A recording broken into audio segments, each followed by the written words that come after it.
Existem normas e leis específicas que regulamentam a vida em condomínios e asseguram uma convivência pacífica entre moradores.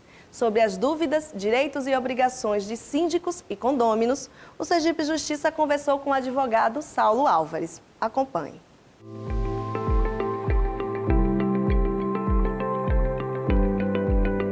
O ideal é que o condomínio sempre notifique antecipadamente, que faça essa advertência, porque isso garante ao condômino a ampliação do seu direito à defesa. Nós temos decisões no judiciário que muitas vezes anulam essas infrações quando elas são aplicadas diretamente.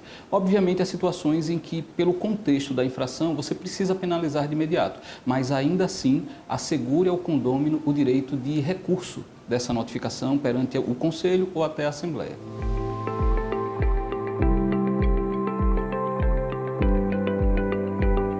O nosso Código Civil, ele veda a participação dos inadimplentes nessas decisões.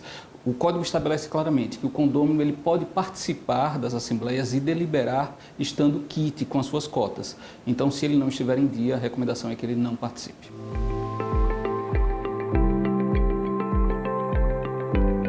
O Código Civil estabelece que o mandato do síndico não pode superar 2 anos, mas é permitida a recondução.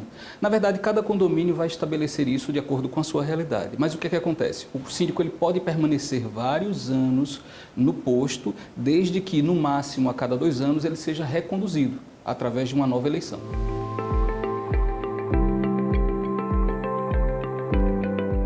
Apesar de a garagem integrar a fração ideal, ou seja, a propriedade daquele condômino, muitos condomínios proíbem isso por uma questão até de estética, de higiene, inclusive, de segurança. Então, é muito comum os condomínios vetarem o acúmulo de entulhos, objetos nas garagens, e o condômino deve observar essa regra sim. Aí envolve até uma questão ambiental. Muitas vezes na lavagem do carro, óleo, outros detritos acabam indo, né, pelo solo e prejudicando aquele ambiente. Lógico que isso é uma situação mais extrema, mas em geral os condomínios também vetam. É muito comum hoje os condomínios separarem uma área específica trabalhada para isso, para os carros serem lavados. Então, se porventura o seu condomínio aí não permite, conversa com o síndico, de repente criar um espaço próprio, através da Assembleia, naturalmente, para que essa lavagem aconteça.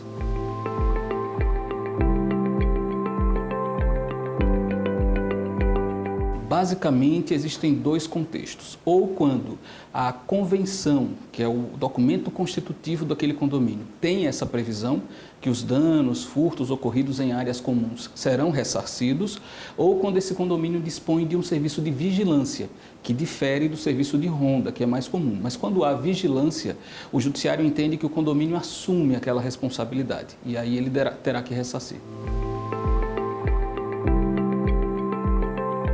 Isso gera muita dúvida. Sim, o nosso código também estabelece que a convenção, desde que assinada por no mínimo 2/3 dos condôminos, ela passa a ter força obrigatória perante eles. Agora, o registro é importante porque, através do registro, aquela convenção ela passa a ser pública, ela passa a ter um caráter público e aí ela passa a ser imposta a terceiros que não residem naquele condomínio. Então, para dar uma força maior ao documento, é sempre recomendável que se registre.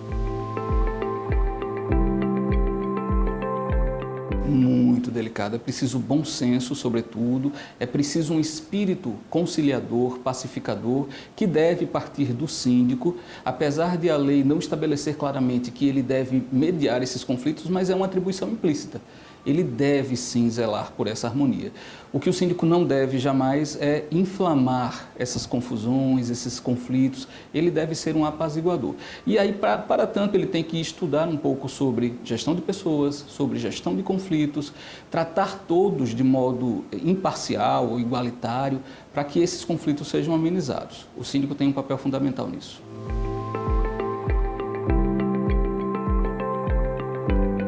Hoje em dia, para sintetizar bem a questão, o condomínio ele não deve proibir a permanência de animais. Eu, particularmente, concordo muito com essa linha, já se superou. Existem convenções mais antigas que proíbem, mas essas convenções, à medida em que elas forem levadas ao judiciário, a tendência é que elas sejam revistas. Então, o ideal hoje é que o condomínio permita esses animais, tanto nos apartamentos, como em muitos casos até o trânsito dele pelo solo. Em alguns condomínios esse trânsito tem que ser feito no colo ou em carrinhos, mas o próprio judiciário já vem mitigando isso. Obviamente, o tutor daquele animal precisa seguir algumas regras de convivência. Coleira, a depender da espécie e da raça, focinheira e outros elementos de segurança. Eu posso ter o meu animal no condomínio? Posso, desde que ele não comprometa a saúde, a segurança, a tranquilidade dos demais condôminos.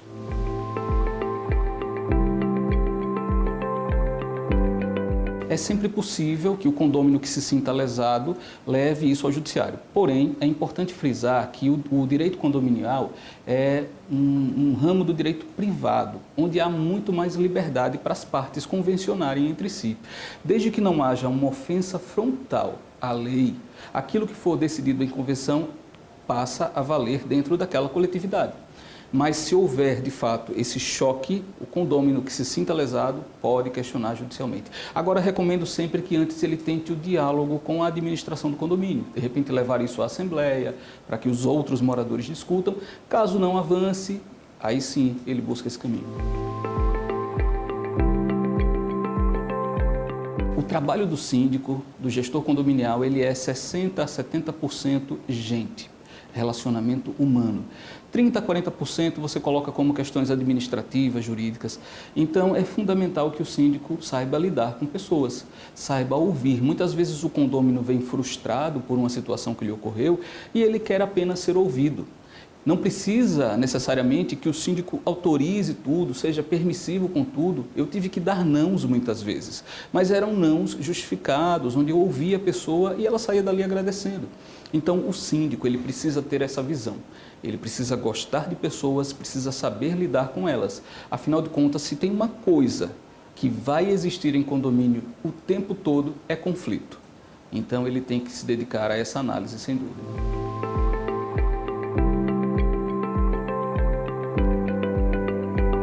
Síndico, invista no seu relacionamento, no seu conhecimento sobre gestão de pessoas. Entenda que muitas vezes elas veem em você, no síndico, uma figura de autoridade, uma liderança, e elas querem encontrar essa resposta. Então, é importante que você tenha essas características. Inteligência emocional é outra coisa que o síndico deve ter. O conhecimento jurídico, que a gente tratou aqui, ele deve ter, mas ele pode sempre contar com assessoria, ele pode contar com o apoio de outras pessoas. Mas essa parte do relacionamento próximo, só o gestor pode fazer. Por hoje é só. O Sergipe Justiça fica por aqui. A gente se vê na próxima semana. Até lá!